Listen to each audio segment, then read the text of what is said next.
We're back. And better than ever. One more week, more prepared. PrepTober. Yes, and we have 2 weeks until November. Yeah, right now it's October 18th, so who knows when I'm gonna try to get this uploaded by Saturday, but Okay. It's Diwali, if you can't tell from the dot on my head. Happy Diwali! Yeah, happy Diwali, and I have lots of ceremonies to do tomorrow, so no editing's gonna happen tomorrow. So what do we have to cover today? Well, last week we were outlining and like getting books about writing. We challenged one another to do homework, which I didn't do. But I would love to hear about how you did.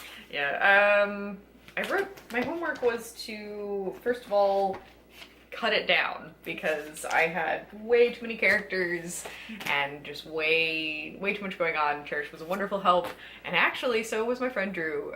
Good. Yeah, he's actually gonna do NaNoWriMo too. Yeah. Nice. Yeah, he's probably gonna do a frame narrative short story collection. Ooh, good luck, Drew. Right, it's very political intrigue type of thing. Nice. And so he was asking me questions about my novel, and I didn't want to tell him anything, and then he finally like got the plot out of me, and he was like, oh, okay, but like what about the government, and how does the power structure work? And I was like, I don't know. Don't ask me that. And I could see him asking. yeah, it was like the first question that he asked. And I was like, fuck, I don't know. And then I thought about it for a little while, and like that question really jump-started my plot into place. Oh. It Okay. took the plot in a way that I didn't expect it to go, but apparently I'm now writing some kind of like post-apocalyptic thing. So I'll read my little blurb. Please do. Yeah, and then we can, it's a work in progress, so it might be bad. Where is it? So, oh god, this, like, it sounds so, like, in a world.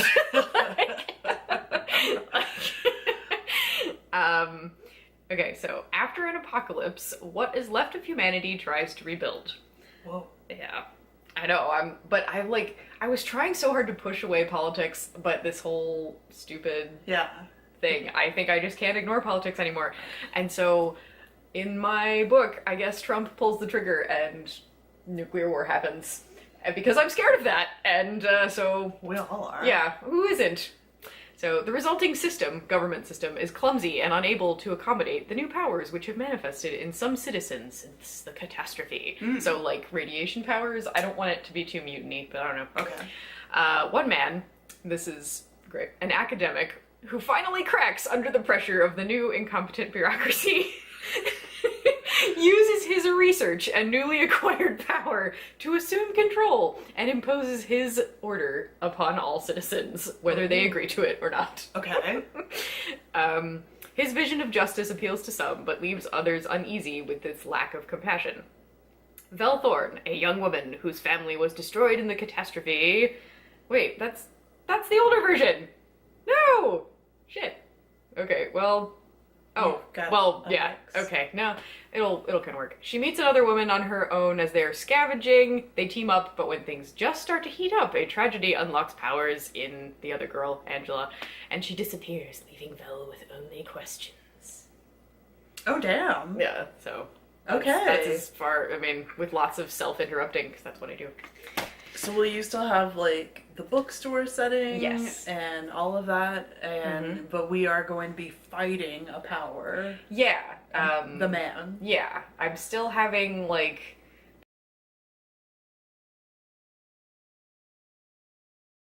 And, like... What? Things get crazy. Yeah. Yeah. But it So, sounds like it's getting together. Way more, like, I have a plan. Okay. There's an outline now. Yeah, so, and Nice. that, Natalia Leigh's workbook is totally worth it, because she helped with that. Okay. Yeah, I plotted the thing, and then I got so into my plot that I, like, went into note cards instead. Yes. That's what she wanted, I'm sure. Mm-hmm. What? I love it. Thank you, yeah. This is the easy part. Right. For sure. And even the plot by beat that I had to do was complicated because it's like, well, all of this will change, I'm sure of it. Right. But it still felt much better just to know, okay, I'm not winging all of this. I'm not just pulling it out of my ass. Yeah. So would you say that's a difference from previous writing attempts? Yeah. Yeah. And we've been talking, like, we used to be we tried to, like, write it with no plan, and now we see the error of our ways. Well, yeah, because I was always dependent upon, like, inspiration will take me away. Yeah. And you're not always going to be inspired. Sometimes you actually need nail down plans to get you going. And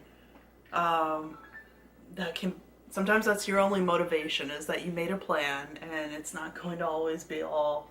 Sorry. Wait, it's my dad. Hello. What are we doing? Well, I can tell your listeners that we just finished a pretty good documentary. Yeah. Love Between the Covers. And that was all about romance writers. It was like a documentary about the women in the industry making all the money and writing all of the books for the ladies. And it was really cool. Yeah. I mean, they touched on a lot of different subjects. Great. And I think it was not just for romance genre writers, but like the community of women that stick together and write these stories for the consumption of other women, and how powerful that is. Yeah, it's women paying attention to what other women actually want to read, which is cool. Yeah. Yeah, it was very inspiring, and learned I've always been sort of, I'm a big prude. I study Victorian literature, so... there's some naughty things right. going on There's there. just a lot of things happening in between the lines of text. They don't ever come out and say anything. But I've always been kind of like, oh, I don't read romance. Oh no. But I think I will more open, like, because I've bought a couple, like, and then I hide them on my bookshelf. Like, don't see them. They're not there. You tuck a copy like under Moby Dick. Yeah, I'm really reading a tale about a man and a whale. No. That's not sexual at all. It's not. No. So maybe this will be my, like, screw it. Romance is a legit thing to read, and I should not be ashamed that I want to read that sometimes. Like, so what? No, they were making, like, some really good points in the documentary, talking about it's the one feminist kind of book, genre where women are in control of their destinies, their sexualities, and the partners that they pick to have that happily ever after ending. Yeah. So yeah, I think the one awesome thing that I picked up was that scholar from Arkansas State who said Ernest Hemingway, all of his stuff is formulaic. Right. It's not considered formulaic, but it always ends the same way.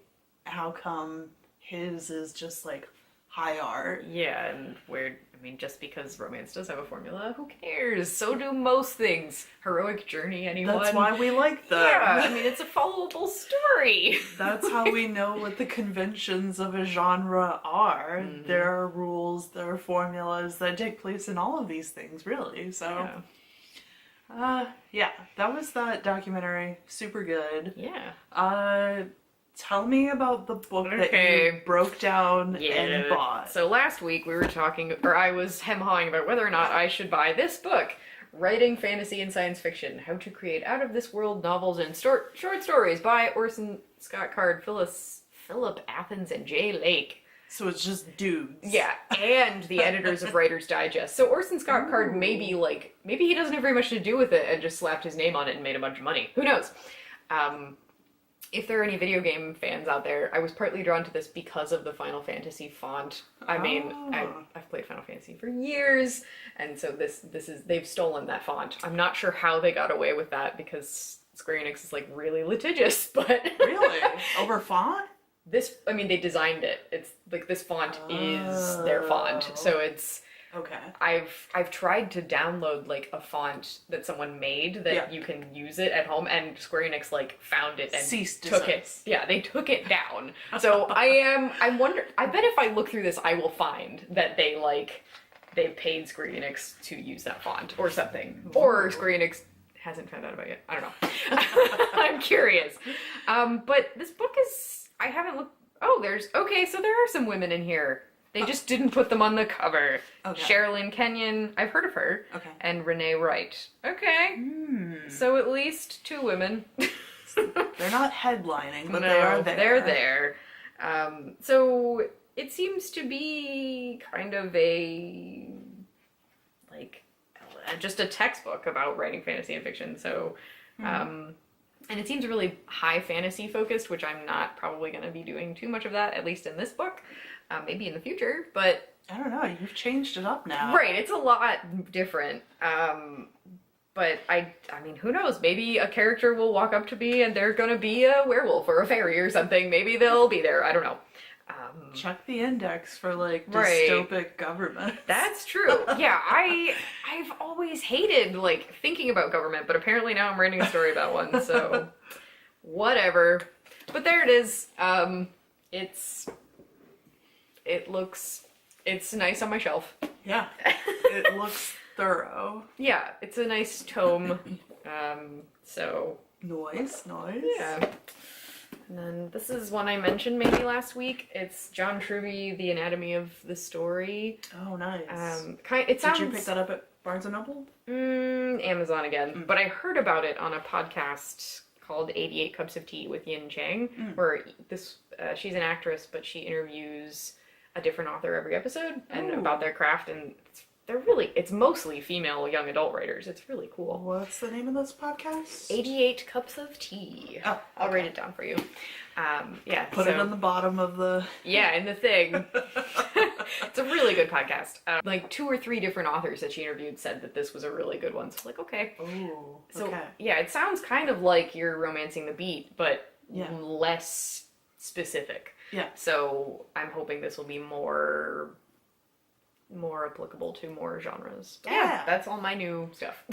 I have new things too, and I have my mother-in-law to thank for this. Mary Beth Roderick is a lovely Irish Catholic woman who sent porn in the mail.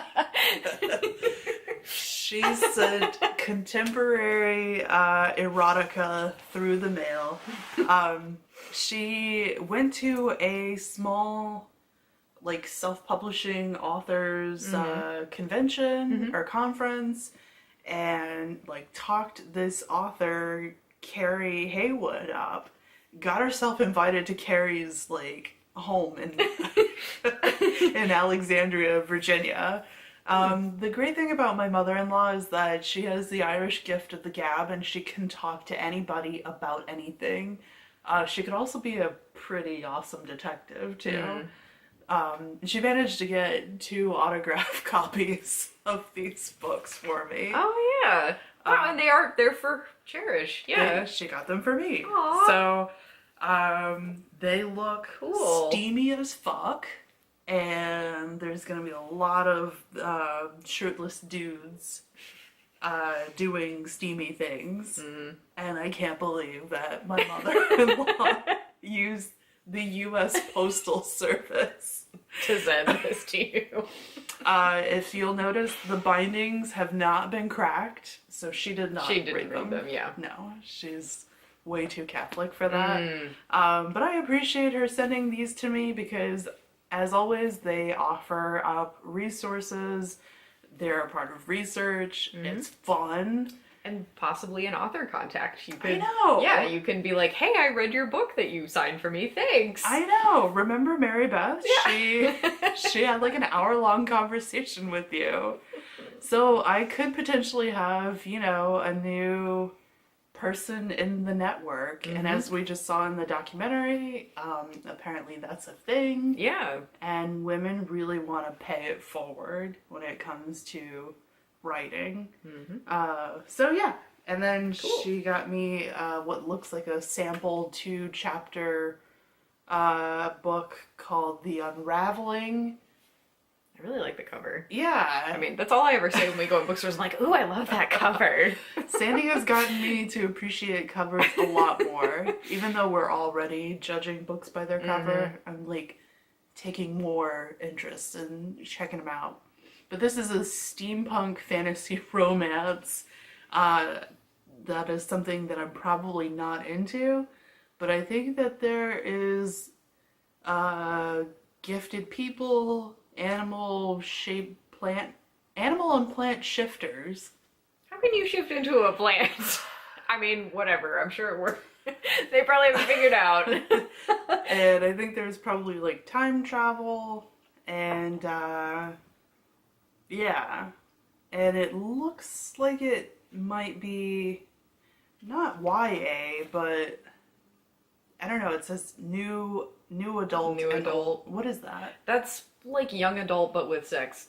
Okay. Because young adult, I mean, you can have some like kissing scenes, Heavy but petting. Right, if there's sex, it's they, you know. Okay. End of chapter. Okay. Beginning of chapter, it is over. Yeah. You know? They wake up. Right. It's complete and seen. Yeah. So much like a Bollywood film, there are not very many sex scenes in Bollywood films. Just all dance numbers. Just dancing, and then something that symbolizes it, and then we move on to the next scene. Yes. So that's this author. I'm not really sure if I'm going to check her out, but it's volume 1 of the Illuminated Threads. So she's got to be prolific. Yeah. In her steampunkedness. What else do we got? Well, we both have note cards of varying sizes. Yeah. Cherish found the world's biggest note cards. I have these. Is that our thumbnail this week? Yeah. Yeah. I have been using these. They're 5x8, which is crazy. It's a half sheet of paper. It's like basically literally the size of this book, nearly. Yep. Yeah, they're the same size, pretty much. So, I've been just writing lists down, things that I've seen on websites that my friend Sarah sent me.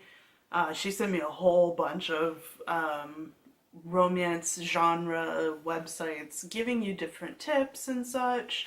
I took down the tips that I got from Natalia Leigh's latest video, NaNoWriMo tips. We have to talk about creating playlists, but I'll bookmark that. Yeah, we need before we hang up. Yeah. Before we end, we'll do that. Because that was like my suggested homework for next weekend was to do next week to do that. Well, then I'm totally prepped on that. Yeah. Okay. But yeah, that's what I've been doing that with my huge note cards, and also doing auxiliary secondary character cards. Oh, cards? Yeah. Okay. Because I mean, if they're not huge, right, maybe they don't deserve the 10-page spiel. Yeah. Just the basics. Yeah. What have you been doing with your nifty cards? These, I got them in a little notebook because I'm taking them a lot of different places, and this way, I mean, I do kind of want to put them up on my wall, but this way, maybe I'll do another set after this work, and these I'll take to work with me or something. Yeah. But I made myself a little code, like Act 1 through 5. Nice. You know, with the colors, because I'm unstoppable now on Amazon. I bought 2 sets of the world's most beautiful highlighters. They are amazing. They're Stabilo bosses, and I love them. Yeah, I recommend this set more, but this set is like pastel and pretty. So anyway, so I've been writing like prologue ones, and the note card thing is really like helping me get a story in mind. I don't know. So I'm into. Did I get in anything past Act 2? No, I'm in Act 2, but I think I can turn every note card into a scene. And if I have at least, I mean, I'd like the idea of having like 2 note cards to write per day. Like, so it makes it seem less like 50,000 words. It's like no, like 2. This note card I've written today. Yeah, this note card. Yeah. I got through this scene. Do you know how many pages that might look like for you? Total or per day? Per note day. card. Per note card. Ooh. I know that my scenes are gonna vary drastically in size. Like some of these will be half a page, others are gonna be like 10 pages. Okay. It depends on the flow. I'm very much I don't plot out length because I get, like, it depends on how I get into it. How are you in that way? Do you kind of know? That's why I was asking, because I wasn't sure. I know that it's, if I'm doing that beat, the romancing the beat thing, it's entirely up to me. Mm-hmm. But I don't know, like, how in depth I want to go into, and this scene will be at exactly 12 pages. Yeah. Oh, too many words. Delete. No. Because I don't know, like you said, it could be a really great scene that I'm just adding on to, Right. or it could be like, well, there's nothing else we need to know about this. We Right. need to move on. The scene is completed now. Move along. Yeah. Yeah. Okay. Let's see. There was something else. Oh! I saw a website today dealing with POV. Oh, okay. So how are you at writing men? I don't think I've ever let anyone read any of my writing, like, unless I'm really drunk and I shove it at my brother. Like, he's probably the only person who's read any of my writing. Yeah. But I feel pretty comfortable writing from both perspectives. Okay. Like, if you just said, write a random man, I wouldn't be able to do it. But I think I have my characters and I kind of know what they would... I've always felt I could put myself in other people's shoes, and I kind of want to talk about this too. I wanted to talk about the Myers-Briggs thing, the personality test. I'd always felt in my life that I kind of, especially in my family, because I have 4 family members, and each of them they express themselves in really different ways, and a lot of their personalities clash. Mm-hmm. And so I kind of grew into this, let's use the metaphor of a tree, where I was the brain. I like connected them all and told each other what they were actually saying, and I could get in fights and stop them because I'm like, no, you actually agree, you're just saying it different, or just don't say it that way, say it this way, and then he'll put his shoes away, So you're the fixer. I'm the advocate, which means I'm really good at reading what other people need, but I'm really bad at expressing what I need. So I want to figure out what my characters are, because I find that really interesting. Have you ever taken that test? I haven't. Okay.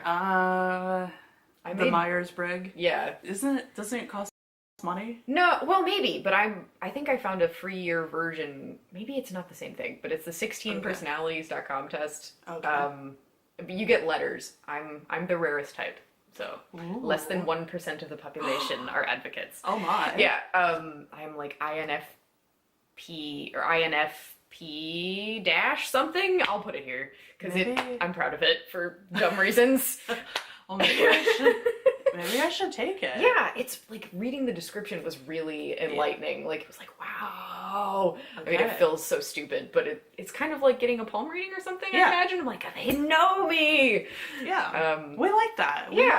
We like, I mean, it's maybe something to do with our narcissism. Yeah, I like finding out things about myself. And we should be finding out things about ourselves. Mm-hmm. Okay, so you feel good about all gender, non-binary, male, yeah, I feel female. comfortable that way. Okay. How about you? I was reading some of this stuff and it was like, men speak out. This is how you should be writing us. And I was like, all right, calm down.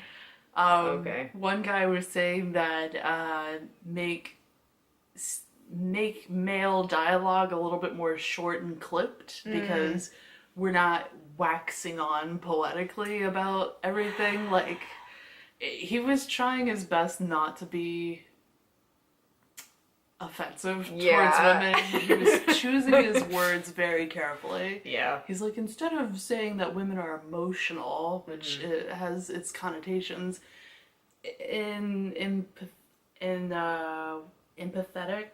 more empathetical, I guess, and men tackle things with logic, and I was like, whoa, shut up. Yeah, it's person to person. But he also advised against not making your male characters patterned after your fantasy crush, and so making sure that they're not too perfect, that they're not like brawny men who know how to fix all cars and shoot all basketballs. And I guess I agree with that, because everybody needs a flaw, right? And you can't run around with perfect people. Nobody's gonna fall in love with them. Yeah. the whole not talkative thing, my male protagonist is from Ireland, and so it's not gonna work. It's impossible. Listen to an interview on YouTube with Colin Farrell. My favorite is the Actors on Actors. Yeah. Hugh Grant talking to Colin Farrell. That's gotta be a long conversation. Farrell is just over talking this poor man, and Hugh is going, yes, well, right. And it's the gift of the gab, so I don't know if I can put a halt to that. I want to make sure that if my character is not talking, then we know that something is wrong with him, and that will be like a defining characteristic. Yeah. So yeah, that's what I learned about male POV.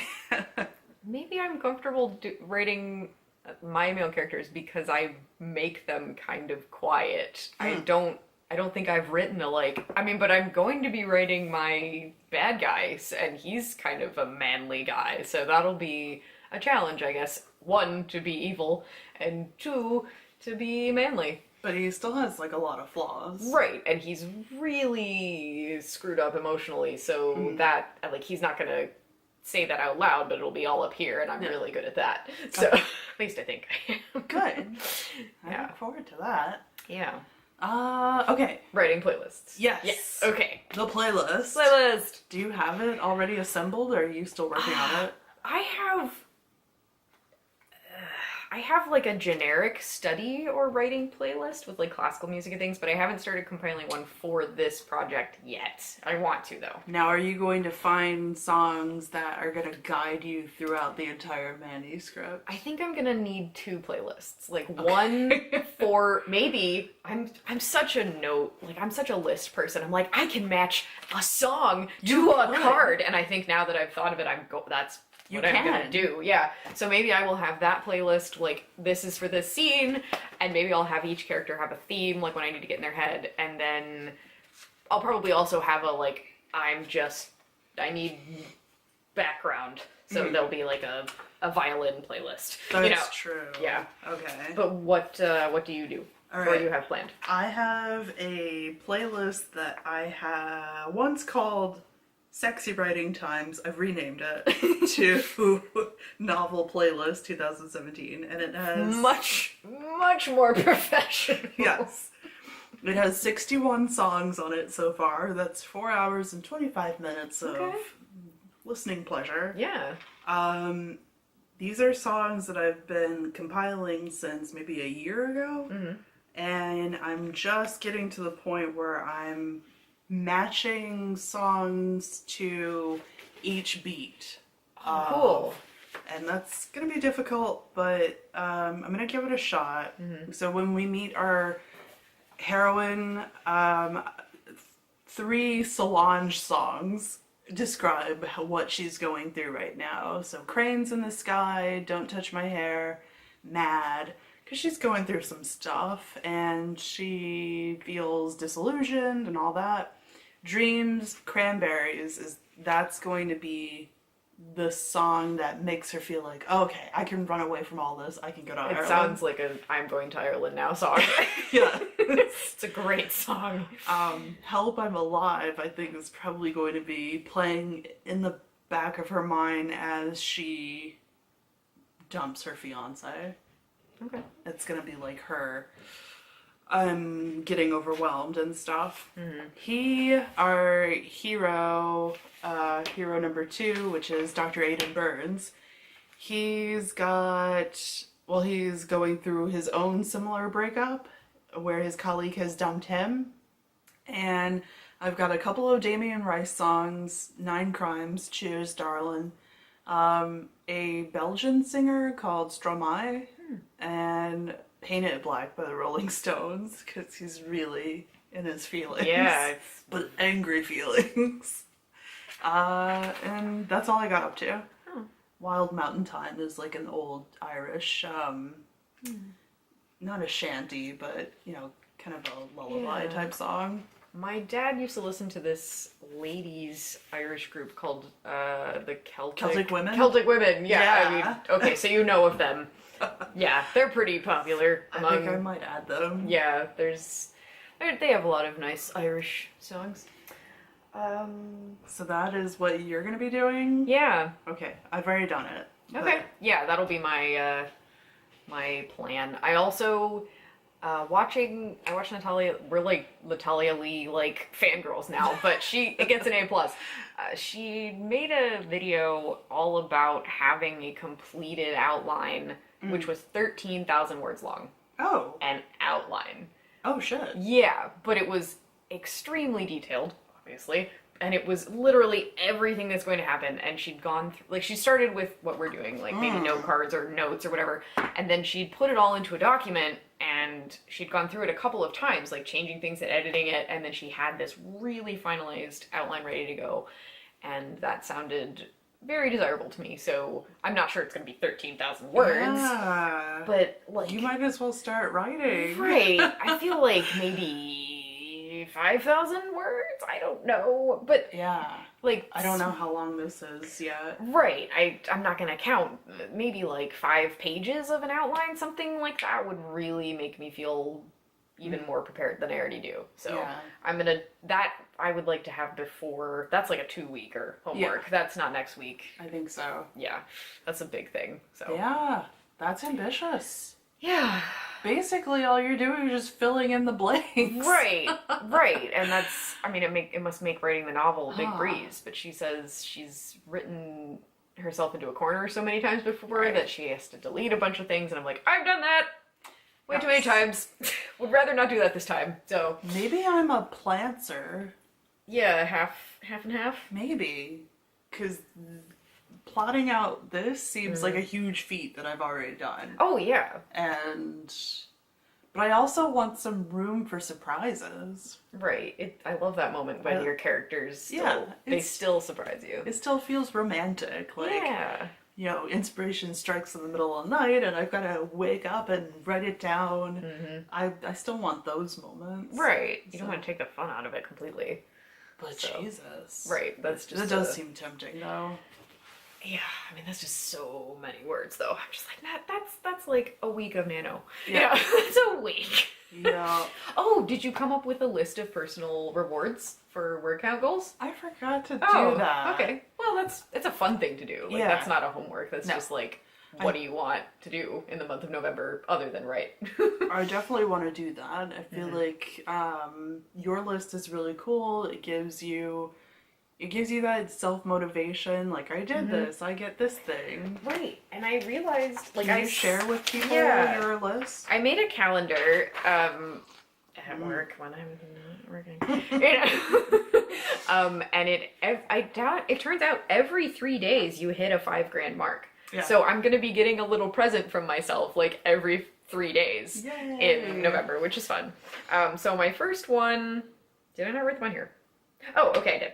The first one is 5K and I get to watch the wedding episode of Outlander because I really want to watch it and I want to do that. Yeah. Next is 10K and I want to play, I was talking about Final Fantasy earlier, but there's like this hour-long video game chapter to Final Fantasy 15 called Episode Gladio. He's my favorite character of that game, so I'm going to play that.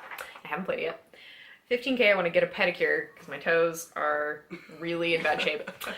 And they have massage chairs. And it's really nice. Ooh, okay. 20K, I want to buy some makeup online, either Glossier or Lush, because I really need some. Nice. Yeah. 25K, I'm either going to buy some pens online.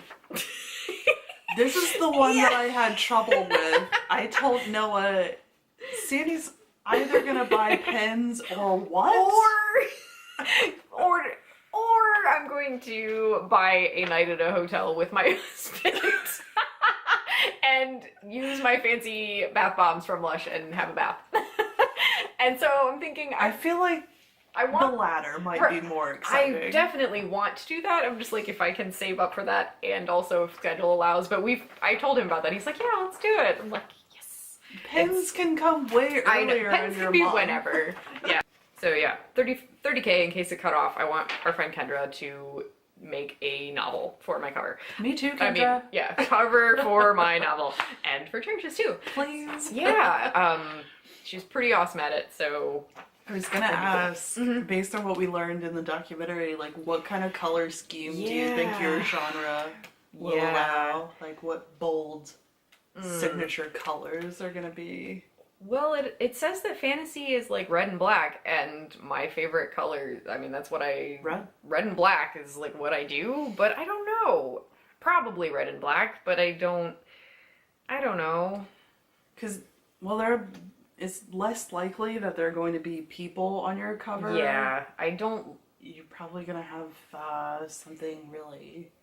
more like... You know covers better than I do. I'm weird. I watched this video, it is not that I watched this video that was weird. It was, American audiences are on average, are apparently more drawn to covers with pictures of people, like actual people. Oh, okay. Like those books that Charish has, where it's like shirtless dude. And I don't know if this applies to romance or not. I mean, in England, but in the UK, audiences are more drawn to covers without people, and it's more like a abstract concept with pretty font. I always go for the English cover almost every time. Yeah. Like, I don't really like covers with people on them. I never have. But they seem like they're getting more popular here with YA. Right. And that's compelling. Yeah, I guess it just depends on what it looks like. I can like people on covers. Like, there is one book somewhere that I have that I like with the person on it. But, so, I don't know. I really like clean, not too much going on looks for books.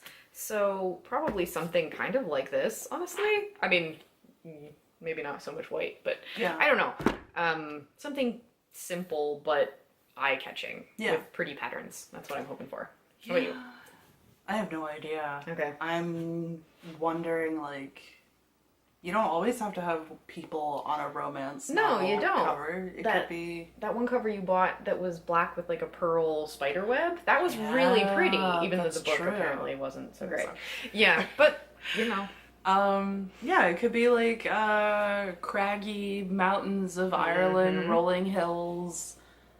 Yeah. Fjords and archipelagos. Is that how you say it? Archipelagos? Yeah. Archipelagos. Yeah, close enough. It could be scenery stuff that, you know, the reader knows, oh, this is going to be either Highlands, Scotland, or it's Ireland. Right. So, yeah. Yeah, It's I'm one of for those that. bridges you'll cross when you get to it. Yeah. What's your last prize? Oh, my last prize. Jeez. Oh, okay. So I have done NaNoWriMo before, and I've won it twice, quote. But I've never had any money to buy myself the winner shirt. So this year, when I hit 40K, I will order myself the winner shirt as a, like, you're gonna get there, you know, get to 50K. Yes. And then, 45K, I'm gonna go to the local booze establishment and buy a decent bottle of champagne. Yeah. And then when Charish and I both hit 50K, we're gonna drink it. Yeah. Just popping bottles. Yeah. We'll try to film it, but that might be a moment where we're just like, we did it. And also, we'll spray it out the window or something. I don't want to get hit in the face with one of those. Yeah. That sounds brilliant. I got your calendar. Yeah. I'm gonna just insert my own prizes.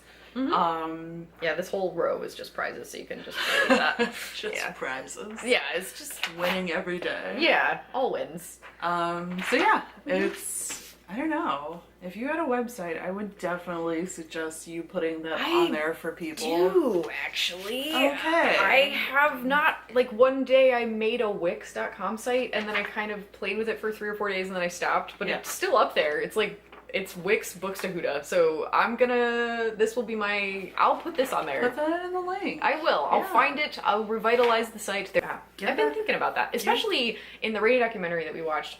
So many authors have blogs, and you need your own website. We need a website. Yeah. So you get on that when the time comes. Yeah. Yeah. We're super pumped. Yes. This is probably the most excited I have ever been about planning anything. I told Sandy if I had planned this much about anything, grad school would have been a lot smoother for me. Yeah. Instead of just panic attacks every week. This is what good planning should look like. It should make you feel at ease when the thing actually comes up. Right. When the project starts, you shouldn't feel quite as awful as you normally do. Yeah. So I'm hoping that we just blow it out of the water. I know. Well, I feel so, like, pumped. So, Invigorated. yeah. Like, you're in control of something. This is not, like, happening to you. No, we're getting ready for NaNoWriMo. It's coming at us and we are coming at it. We're gonna crush it. Yes, we're leaning into it. Yeah. So... okay, so end of video, I guess? yeah. Okay, yeah. So... goodbye, Sandy's viewers. yeah, let's do PrepTober, woo!